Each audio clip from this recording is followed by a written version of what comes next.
on our democracy, an assault literally on the citadel of liberty in the United States Capitol itself, an assault on the rule of law, an assault on the most sacred of American undertakings, ratifying the will of the people in choosing the leadership of their government.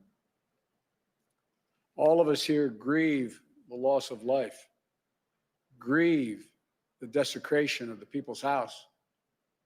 But what we witnessed yesterday was not dissent, it was not disorder, it was not protest, it was chaos. They weren't protesters. Don't dare call them protesters. They were a riotous mob, insurrectionists, domestic terrorists. It's that basic, it's that simple. And I wish we could say we couldn't see it coming. But that isn't true. We could see it coming. The past 4 years, we've had a president who's made his contempt for our democracy, our Constitution, the rule of law clear in everything he has done. He unleashed an all-out assault on our institutions of our democracy from the outset. And yesterday was but the culmination of that unrelenting attack. He's attacked the free press, who dared to question his power, repeatedly calling the free press the enemy of the people. Language at the time he first used it, I and others said, has long been used by autocrats and dictators all over the world to hold on to power, the enemy of the people. Language that is being used now by autocrats and dictators across the world, only this time with the imperator of an outgoing president of the United States of America. He's attacked our intelligence services, who dared tell the American people the truth about the effort of a foreign power to elect him 4 years ago, choosing instead to believe the word of Vladimir Putin over the word of those who've sworn their allegiance to this nation, many of whom had risked their lives in the service of this nation. He deployed the United States military, tear gassing peaceful protesters in pursuit of a photo opportunity in the service of his reelection, even holding the Bible upside down. The action that led to an apology from the chairman of the Joint Chiefs of Staff and an outspoken denunciation of the use of military for domestic political purposes from scores of former military leaders and secretaries of defense, led by Secretary Cheney. He thought he could stack the courts with friendly judges who would support him no matter what. They were Trump judges, his judges. He went so far as to say he needed 9 justices on the Supreme Court because he thought the election would end up in the Supreme Court and they would hand him the election. He was stunned, truly stunned, when the judges he appointed didn't do his bidding, instead acted with integrity, following the Constitution, upholding the rule of law, not just once or twice or 3 times, but over 60 times. Let me say over 60 times. In more than 60 cases, in state after state after state. And then at the Supreme Court, as judges, including people considered, quote, his judges, Trump judges, use his words, looked at the allegations that Trump was making and determined they were without any merit. Nothing was judged to put this election in question or doubt by any of these judges. You want to understand the importance of democratic institutions in this country? Take a look at the judiciary in this nation.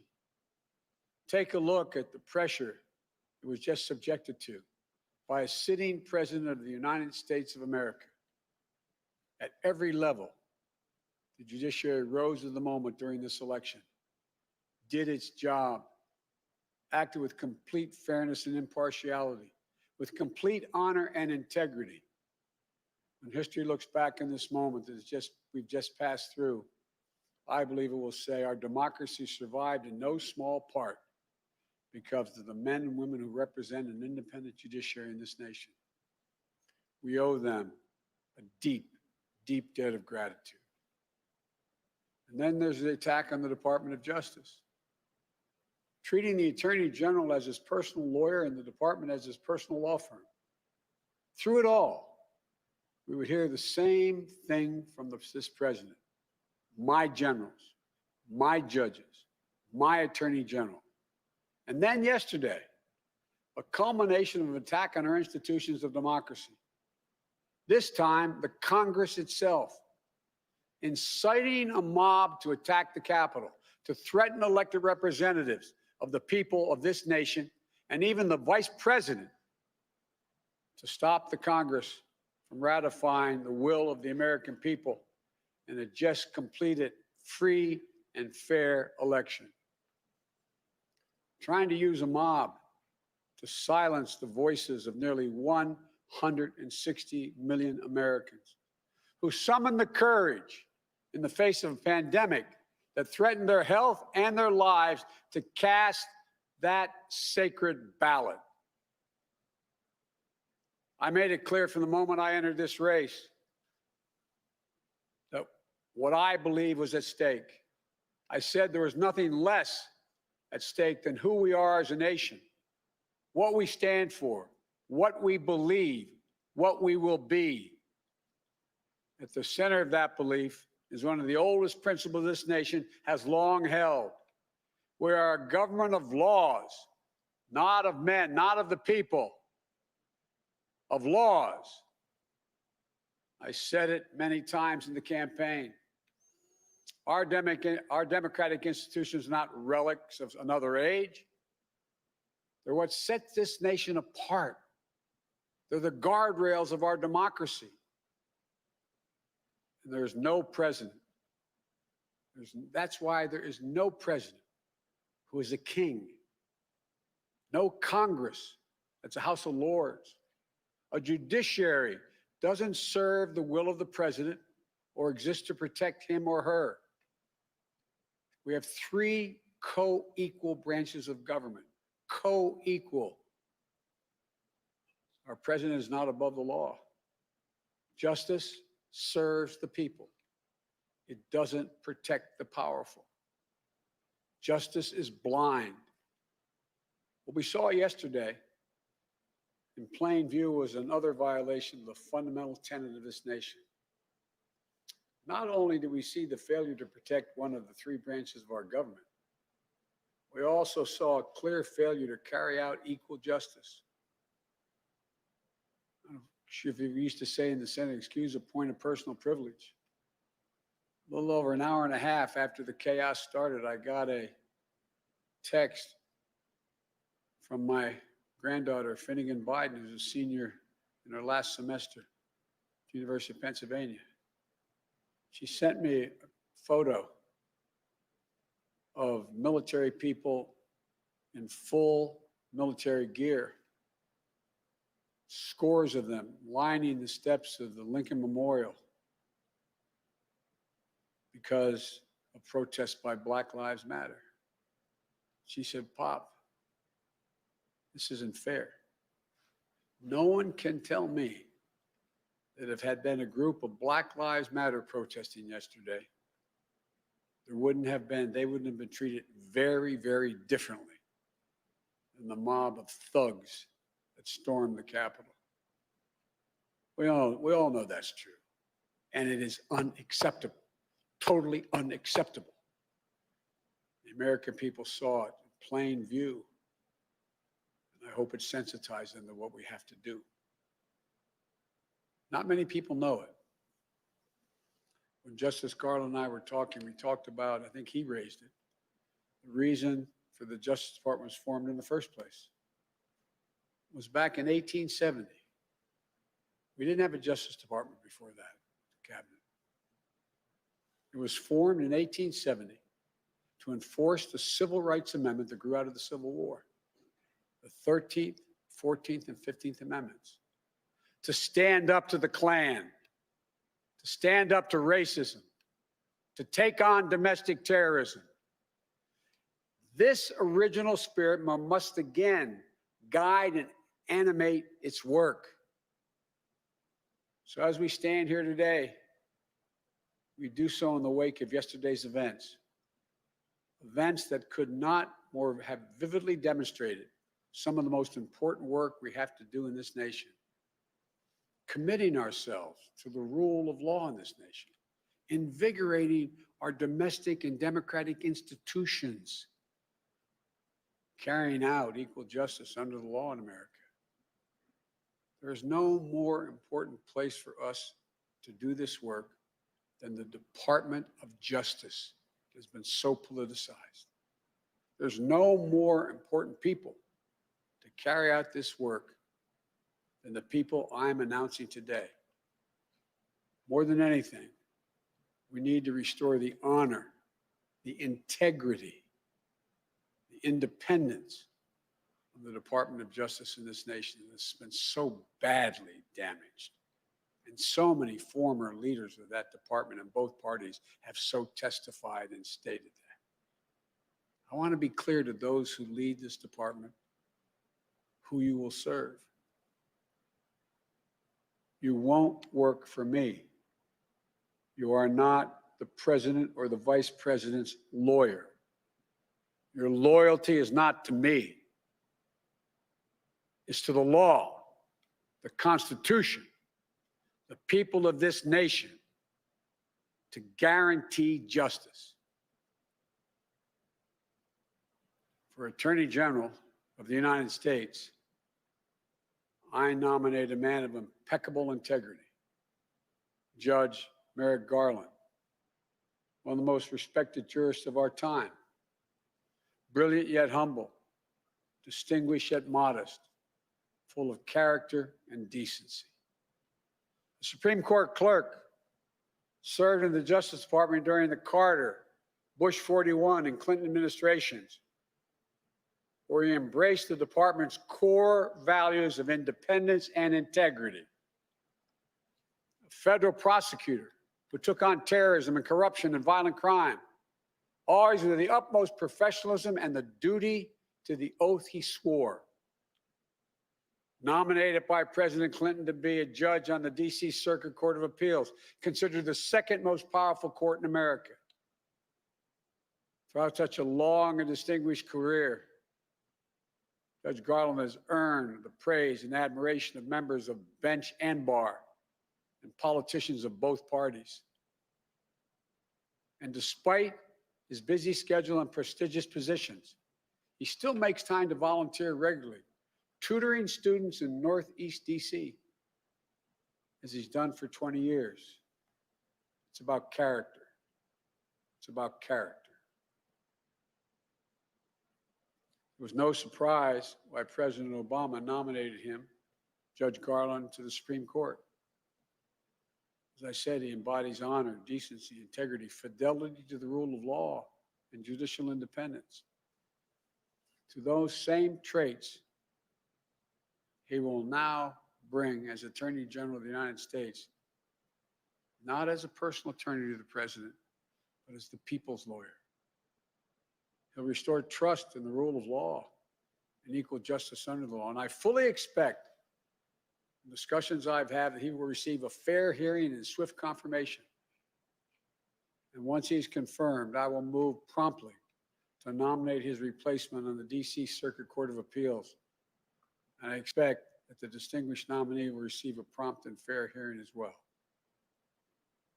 For Deputy Attorney General, I nominate one of the most selfless people I've worked with, one of the brightest I've worked with. And I worked with her during the last administration.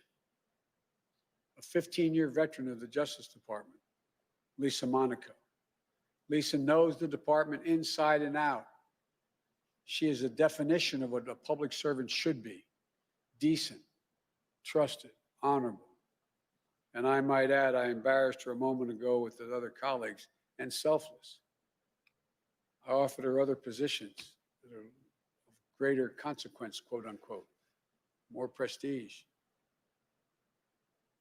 But she wanted to work with you, Judge. She wanted to go back to the Justice Department. A top flight prosecutor who took on public corruption, corporate fraud, and violent crime. Chief of Staff to the Director of the FBI, the first woman ever confirmed as Assistant Attorney General for National Security, where she elevated cybersecurity to a top priority, and where it's even more consequential today than it was then. At the White House, she was the top Homeland Security and counterterrorism advisor to President Obama and me in every one of the national security meetings. She coordinated our fight against Al-Qaeda and ISIL. She helped lead our response to the Ebola crisis. When the bombs went off at the finish line on Patriots' Day in Boston, her hometown, she coordinated the federal government's response with local and state law enforcement to get to the bottom of this horrible tragedy. Lisa, I know you will help restore integrity and independence of the Department of Justice that you so revere. As Associate Attorney General, the number 3 job at the department, I nominate Vanita Gupta, a woman I've known for some time, one of the most respected civil rights lawyers in America. Started her career at the NAACP Legal Defense Fund, then on to the ACLU, both organizations to which I belong, and then to the Justice Department during the Obama-Biden administration, where she led the Civil Rights Division. At every step, with every case, she fought for greater equity and the right to right the wrongs of a justice system where they existed. And she's done so by bringing people together, earning praise from across the ideological spectrum for her approach to solving some of the thorniest problems we face. During the Obama-Biden administration, Vanita was put in charge of investigating the abuse of power in police departments in Ferguson, Missouri, and other communities torn apart by acts of violence and racial injustice. She helped institute common sense police reforms to build greater equity, safety, and trust. She was commended for her work by both law enforcement and those advocating for changes in the criminal justice system. That's a rare achievement, and it speaks volumes about her capacity to unite people in common purpose, which is what this is all about, uniting the American people. Born in Philadelphia, a proud daughter of immigrants from India. That sound familiar? If confirmed, Vanita will be the first woman of color to serve as Associate Attorney General. And I'm grateful that Vanita is leaving her current job, leading one of the premier civil rights organizations in the world, as she answers the call to serve once again to ensure that our justice system is even more fair and more equitable. Thank you. For Assistant Attorney General for Civil Rights, I nominate Kristen Clarke, who has spent her career advocating for greater equality and equity in our justice system. The daughter of Jamaican immigrants. Now, don't think this has been designed here. I'm still looking for an Irishman. All kidding aside, the daughter of Jamaican immigrants, Kristen, is also one of the most distinguished civil rights attorneys in America. A proud native of Brooklyn, New York, she began her legal career, in the very same office she's now nominated to lead. Her previous tenure with the Justice Department saw her take on some of the most complex civil rights cases, from voting rights to redistricting challenges to prosecuting hate crimes and human trafficking.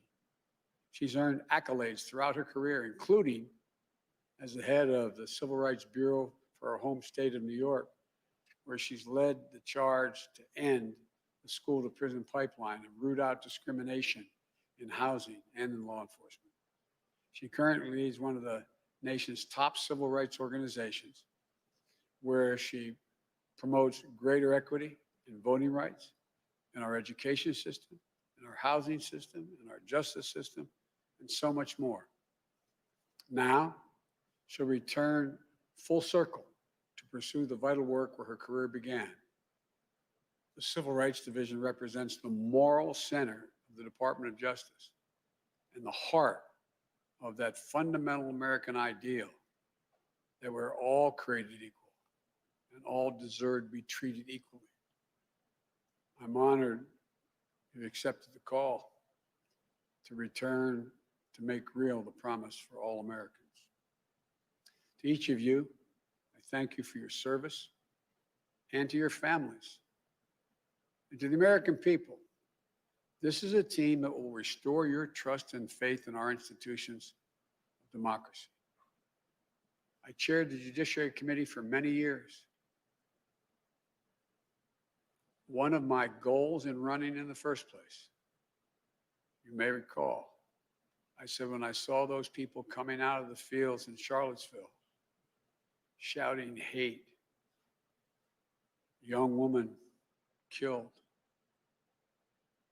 And when asked, the president said there are good people on both sides. That's literally why I ran. There's no more important and heartfelt effort on my part than restoring the independence and integrity of our Justice Department. So may God bless you all. May God protect our troops and those who are sworn to protect the American people. Now I will turn it over to the team, starting with the next Attorney of the United States, Attorney General of the United States, Judge Merrick Garland. Thank you.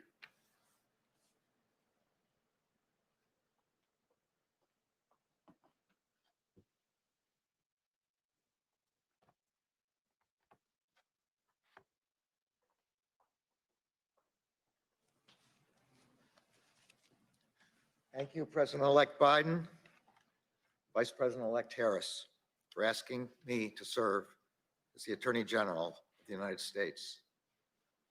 Thanks always to my wife, children, sisters, late parents, without whose unstinting support I would not be standing here today. Thanks also to my grandparents, whose decision to undertake the difficult journey to America made all things possible for my family. If confirmed, I look forward to working with these wonderful DOJ veterans, Lisa Monaco, Vanita Gupta, and Kristen Clarke. Entering the Department of Justice will be a kind of homecoming for me. My very first job after serving as a judicial law clerk was to work as a special assistant to then Attorney General Ben Civiletti. Ed Levy and Griffin Bell, the first attorneys general appointed after Watergate, had enunciated the norms that would ensure the department's adherence to the rule of law. Attorney General Civiletti undertook to continue their work of crafting those norms into written policies. Those policies included guaranteeing the independence of the department from partisan influence in law enforcement investigations, regulating communications with the White House, establishing guidelines for FBI investigations, ensuring respect for the professionalism of DOJ's lawyers and agents, and setting out principles to guide the exercise of prosecutorial discretion. Those policies became part of the DNA of every career lawyer and agent. If confirmed, my mission as Attorney General will be to reaffirm those policies as the principles upon which the department operates. As Ed Levy said at his own swearing in, nothing can more weaken the quality of life or more imperil the realization of the goals we all hold dear than our failure to make clear by words and deed that our law is not the instrument of partisan purpose. In the decades that followed my first tour of duty at the department, I returned again and again in different roles. As a career line assistant U.S. attorney, as a criminal division supervisor, and finally as a senior official in the Office of the Deputy Attorney General. In the latter role, I worked with every component of the department on issues ranging from civil rights and antitrust to domestic terrorism and national security.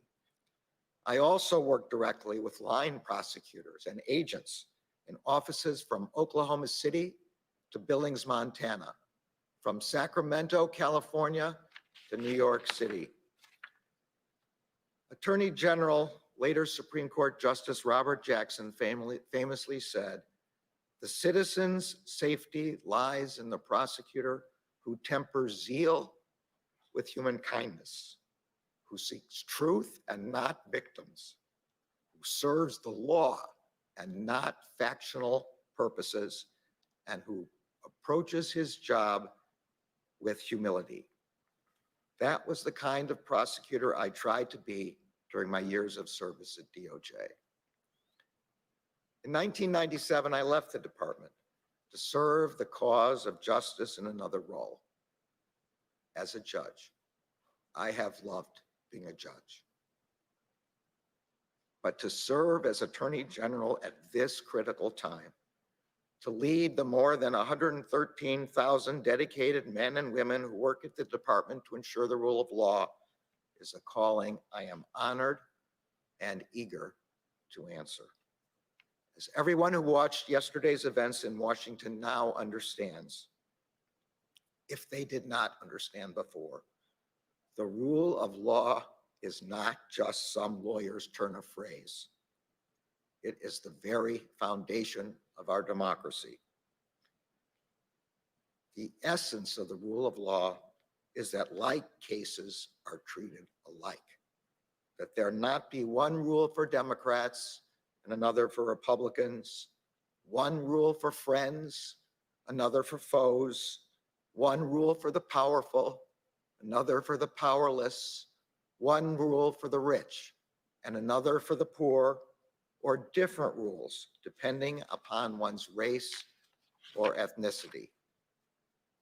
And the essence of its great corollary, equal justice under law, is that all citizens are protected in the exercise of their civil rights. Those ideals have animated the Department of Justice since the very moment of its inception. As President-elect Biden just recounted, the department was founded in the midst of Reconstruction following the Civil War, with its first principal task to ensure compliance with the 13th, 14th, and 15th Amendments. As historian Ron Chernow wrote, quote, "The new Justice Department would forge its identity in the battle to slay the first incarnation of the Ku Klux Klan and its offshoots. In that battle, the department successfully deployed its considerable resources to ensure civil rights, which were under militant attack." These principles, ensuring the rule of law and making the promise of equal justice under law real, are the great principles upon which the Department of Justice was founded and for which it must always stand. They echo today in the priorities that lie before us, from ensuring racial equity in our justice system to meeting the evolving threat of violent extremism. If confirmed, those are the principles to which I will be devoted as Attorney General. President-elect Biden understands this. As he said today, and as he has publicly said before, quote, "It's not my Justice Department, it's the people's Justice Department." He promised that the person he chose to lead the department would have the, quote, "independent capacity to decide who gets prosecuted and who doesn't." Vice President-elect Harris has also publicly stated, quote, "Any decision coming out of the Justice Department should be based on facts, should be based on the law, It should not be based on politics, period. I could not agree more. And I would not have agreed to be considered for Attorney General under any other conditions. So thank you both for giving me the opportunity to serve.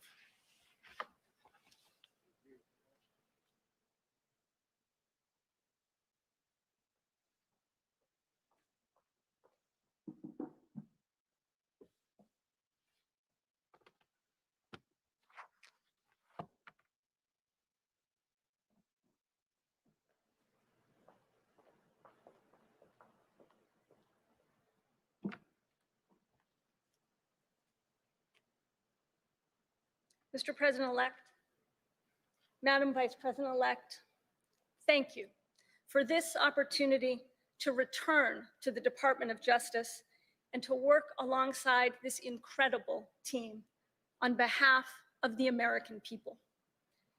I also want to thank my family for their love and support, and especially my parents for their lessons, large and small, in what it means to live one's values. It's fair to say that I grew up in the Justice Department. It was my privilege for 15 years to serve that institution and to learn so much from its extraordinary people, to learn what it means to be a lawyer in public service. And over the years, I have worn many hats: as a career prosecutor, as a senior official in the FBI, and as a leader of the National Security Division.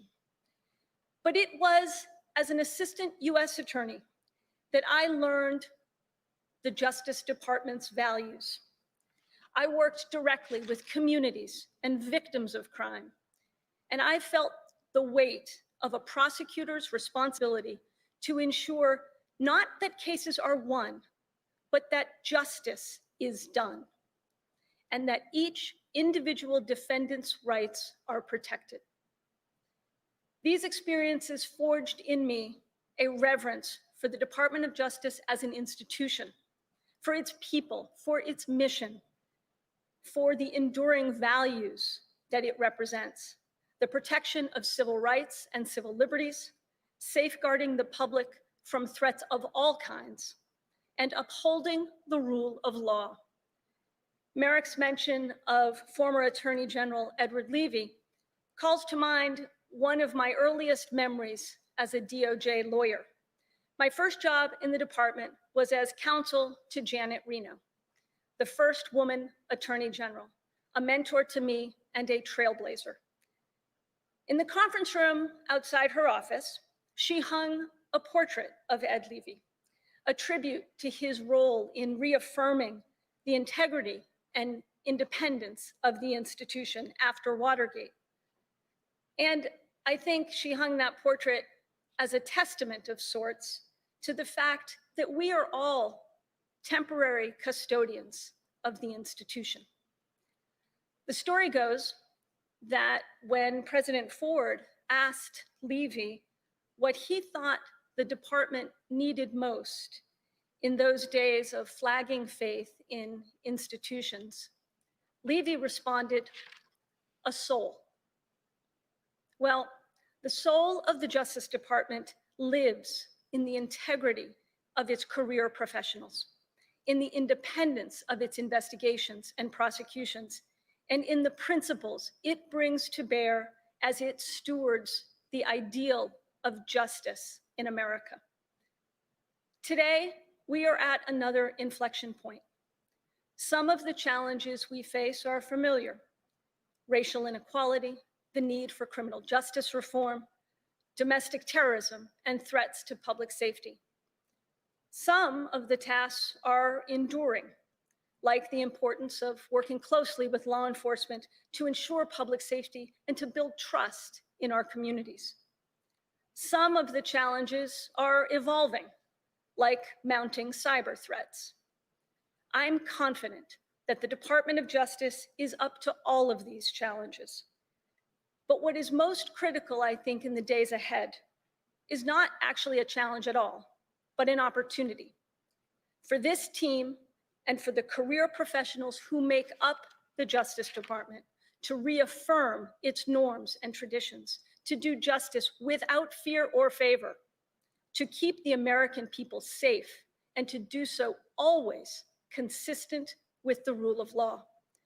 If confirmed, it will be my honor to once again work alongside the women and men of the Justice Department as custodians of a remarkable and durable institution. Mr. President-elect, Madam Vice President-elect, thank you for the opportunity to return home to the Department of Justice.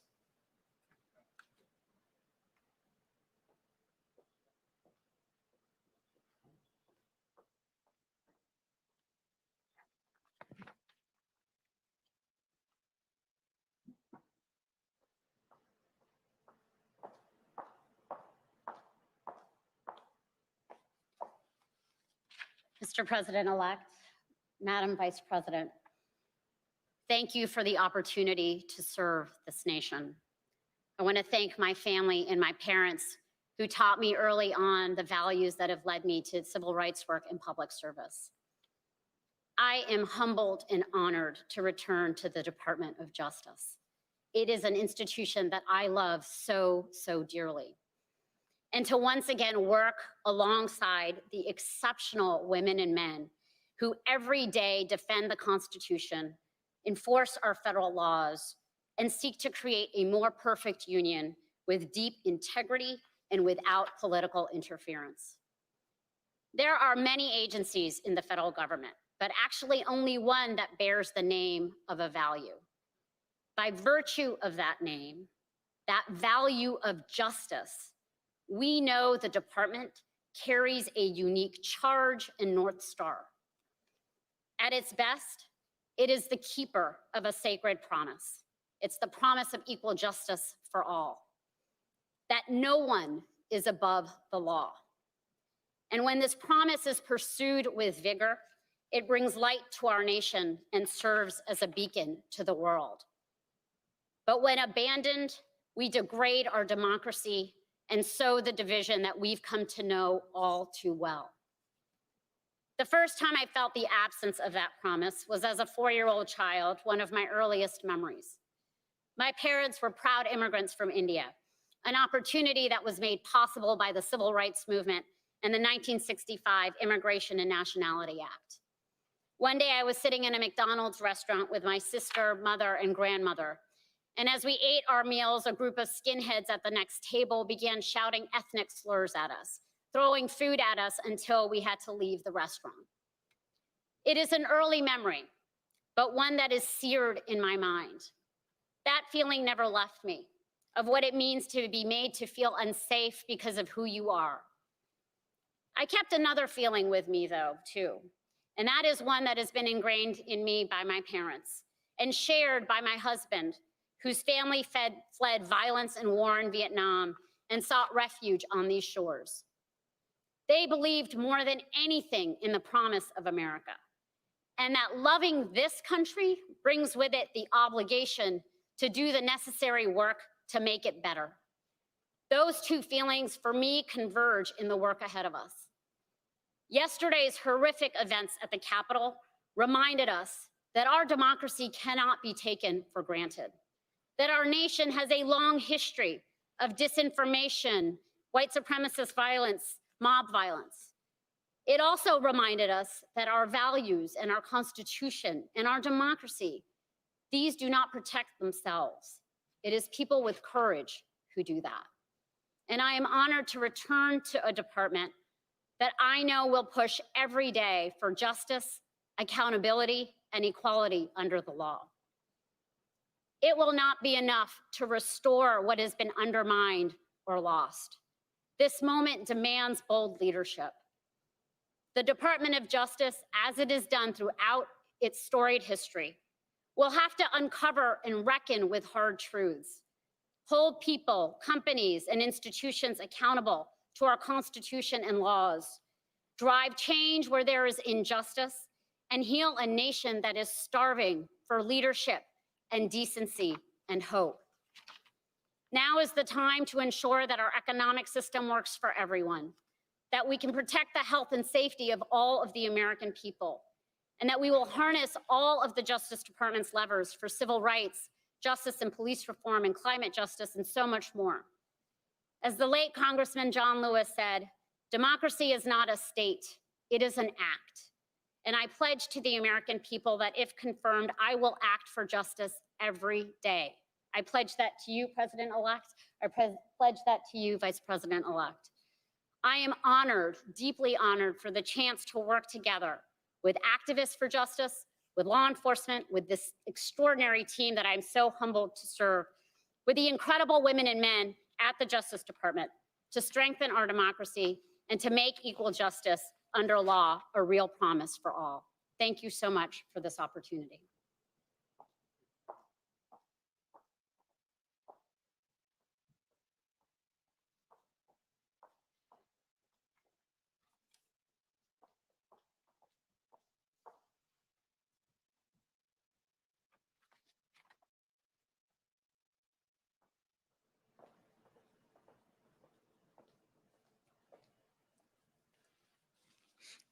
Mr. President-elect, Madam Vice President-elect, it's an honor and a privilege to be nominated to return to the Department of Justice and serve the American people at this critical moment in our democracy.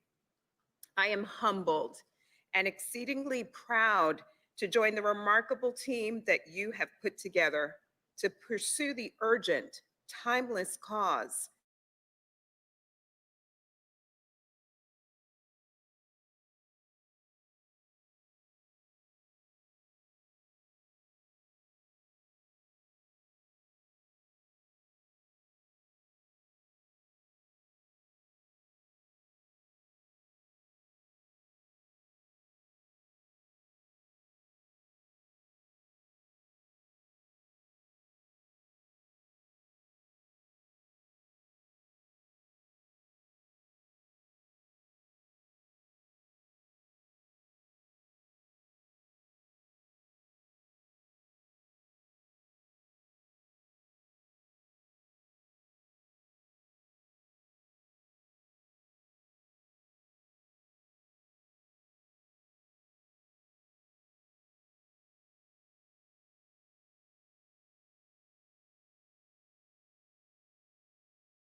equal access to the extraordinary opportunities of American life? Will he be able to embrace those opportunities in safety and dignity? Will all of America's children? Every parent lays awake some nights asking these same questions. I know that my own parents did. I was fortunate to benefit from amazing educational opportunities and plenty of lucky breaks that opened doors for me. But I know then, as I know today, that not everyone is blessed with the opportunities that I enjoyed. And that awareness has animated my life's work. It's what brought me to the Department of Justice, where I started my career, and it's what brings me back for this homecoming today. The department, and especially the Civil Rights Division, has always occupied a special place in my heart. The clarion call of equal justice under law is what binds us together as a nation. Now it's my honor to return to work alongside the dedicated career professionals who give of themselves every day to make that principle real in the lives of families like mine, in my son's life, and in the lives of all of our sons and daughters. I know the passion and fearlessness that both the president-elect and the vice president-elect bring to the work before us, to restore justice, to heal our nation, and to move us closer to that ideal of equal justice. I'm humbled, honored, and eager to work with them and with this team. Thank you for giving me this opportunity to serve my country as a member of your administration.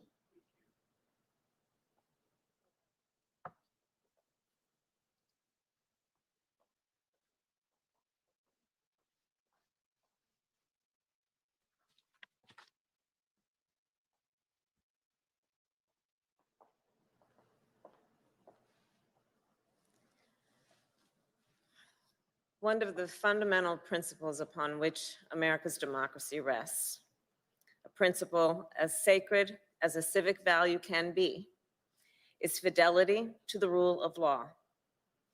In times of stability, that principle can seem abstract, like something out of a legal textbook that isn't relevant to our daily lives.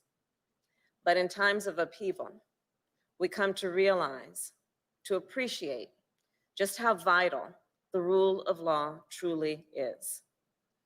What we saw yesterday in our nation's capital was, as the president-elect has called it, an assault on the rule of law. And it has no place in our democracy. So I believe we must ask ourselves two questions about what happened yesterday. What went wrong, and how do we make it right? And I believe the answers require us to recognize that the challenge we're facing in our country is about more than the actions of the few we watched yesterday.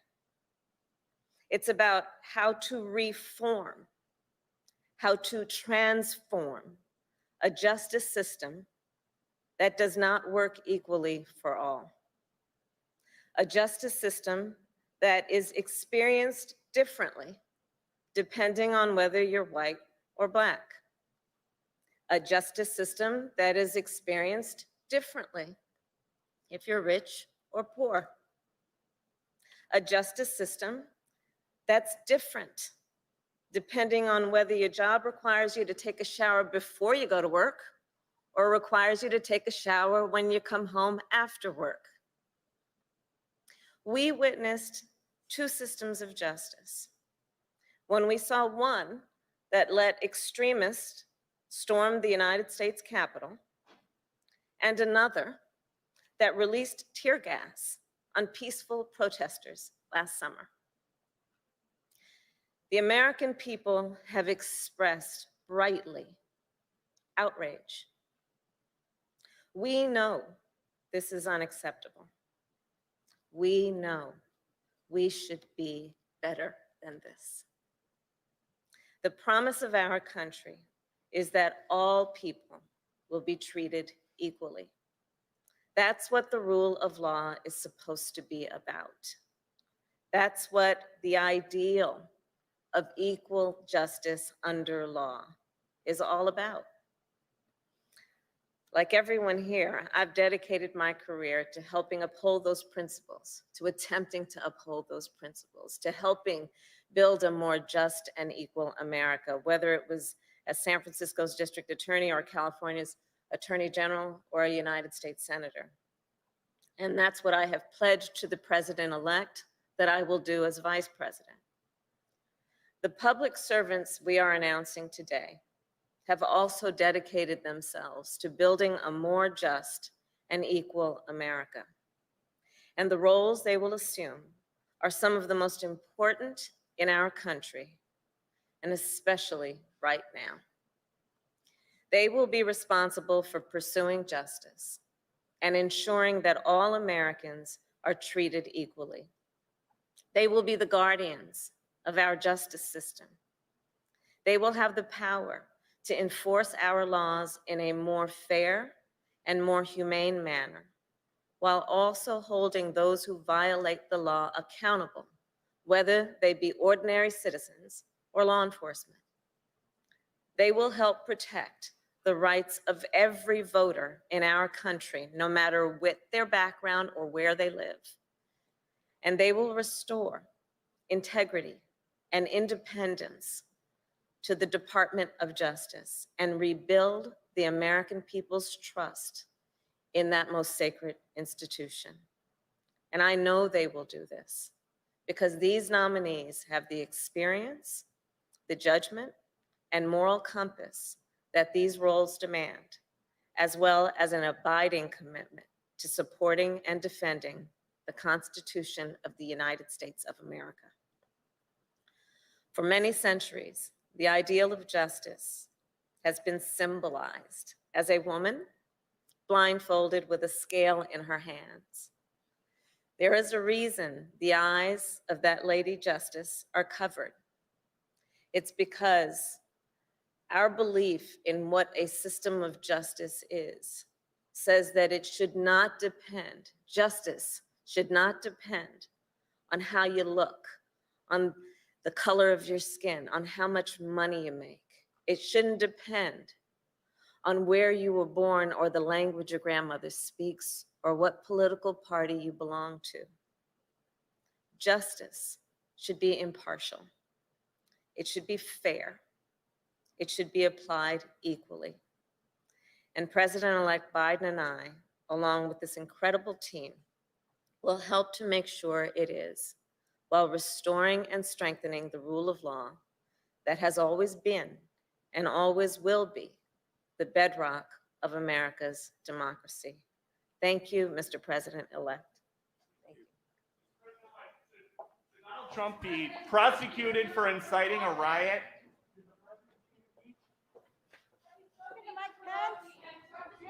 He should be removed. Travel pool, we need to load. Let's go, guys. Let's load.